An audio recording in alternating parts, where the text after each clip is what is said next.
If the battery on your POCO M8 5G is stuck at 80% while charging, in order to solve this issue, we need to go to settings. Next, we're gonna scroll down a little bit and then we want to open the battery settings. Over here, open battery protection, and the charging protection is the reason why the battery might be stuck at 80%. So we have the battery protection, which just completely stops charging at 80%.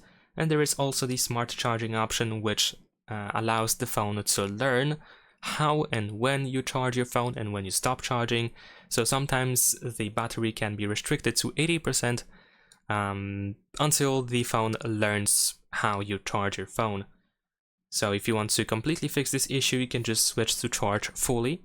But of course, it is recommended to use any form of charging protection. And that is pretty much it. Subscribe to my channel.